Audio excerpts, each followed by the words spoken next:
Have you ever imagined attending your own funeral and hearing what people truly thought about you? This story explores that powerful idea through the life of a humble man named Joseph, whose greatest achievements remained hidden until after his death. On a cold autumn morning, dark clouds covered a quiet town as family and friends gathered inside a peaceful church for Joseph's funeral. The building was filled with people mourning the loss of a man they believed they knew well. White flowers surrounded his coffin, soft music echoed through the church, and the minister spoke warmly about Joseph's honesty, kindness, and generosity. Among the mourners stood one person nobody recognized. A tired, weathered stranger stood silently near the entrance. His old coat and worn shoes suggested years of hardship, but it was his overwhelming grief that caught everyone's attention. While others quietly wiped away tears, the stranger cried uncontrollably. His body shook with sorrow, and his heartbreaking sobs echoed through the church. Joseph's sister, Catherine, noticed him immediately. She asked her brother Lazarus if he knew the man, but he had never seen him before. Their elderly mother, Mutoni, searched her memory but couldn't recognize him either. As the service continued, people whispered among themselves, wondering who the stranger was. Some even wondered if Joseph had secretly known him through another part of his life. Yet no one dared approach him. After the funeral ended and most guests returned home, the stranger slowly walked to Joseph's grave. He carefully placed a beautifully carved wooden box on the fresh flowers, rested his hand on the cross, whispered a few quiet words, and walked away without looking back. Catherine watched him disappear beyond the cemetery gate, filled with questions. Who was he? Why had he grieved more deeply than anyone else? And why had Joseph never mentioned him? That night, Joseph's family found no peace. His empty chair, favorite coffee cup, and absence filled the house with sadness. Yet everyone's thoughts kept returning to the mysterious stranger. Unable to ignore her curiosity, Catherine returned to the cemetery early the next morning. The rain had stopped, birds sang softly, and sunlight touched the fresh grass. The wooden box still rested on Joseph's grave, exactly where it had been left. She picked it up and discovered it contained 3 items: an old leather notebook, a faded black and white photograph, and a sealed envelope with only 4 words written on it: "Please read this together." She carried everything home, where the family gathered around the dining table. In silence, Catherine opened the envelope and began reading. The letter was written by a man named Daniel. Daniel explained that Joseph had completely changed his life 25 years earlier. Years ago, Daniel had lost everything in a devastating house fire. His wife and young daughter died that terrible night, leaving him overwhelmed by grief and guilt. Unable to forgive himself, he wandered alone for weeks, stopped talking to people, and lost all hope for the future. One freezing evening, convinced that life was no longer worth living, Daniel walked to an old railway bridge, intending to end his life. As he stood there, staring into the dark river below, someone quietly greeted him. That person was Joseph. Joseph didn't pressure him with questions or speeches. He simply sat beside him in silence. After several peaceful minutes, Joseph asked one gentle question: "Have you eaten anything today?"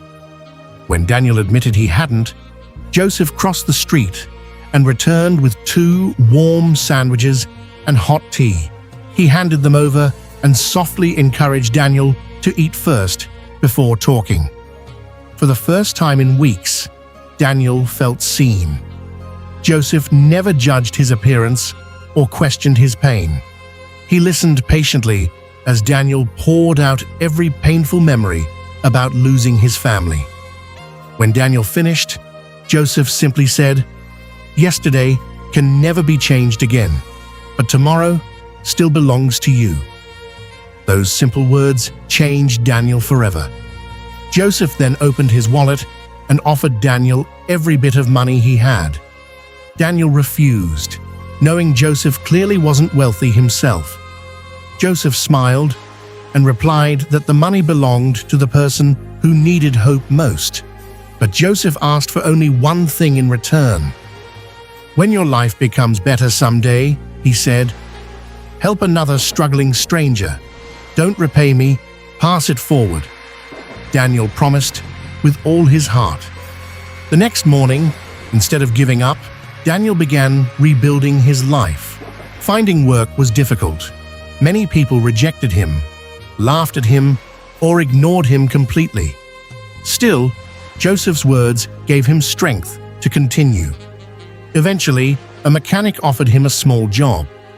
Daniel worked harder than anyone else, slowly earned people's trust, and over the years opened his own repair shop. One successful business became two, and eventually he built a comfortable life.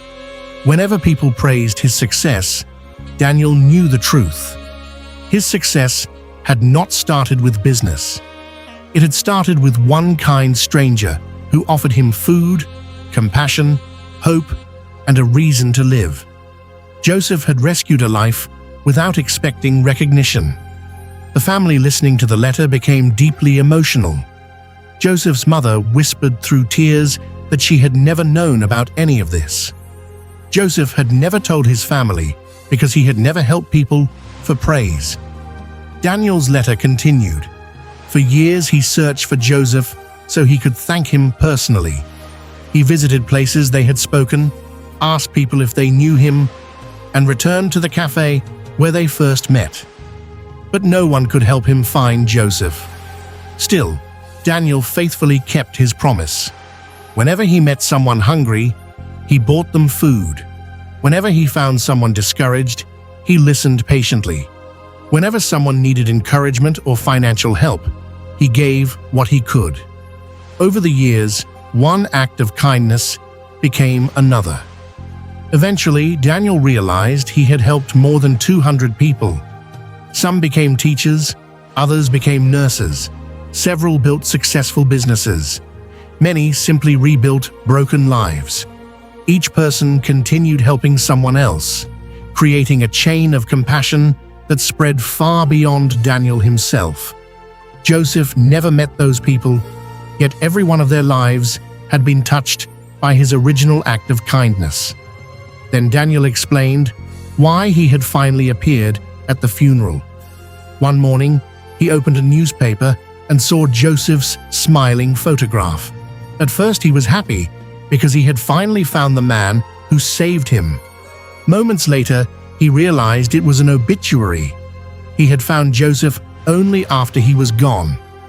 Unable to thank him in person, Daniel came to the funeral carrying the wooden box. Inside the notebook, he wrote the story of every person he had helped because of Joseph's compassion.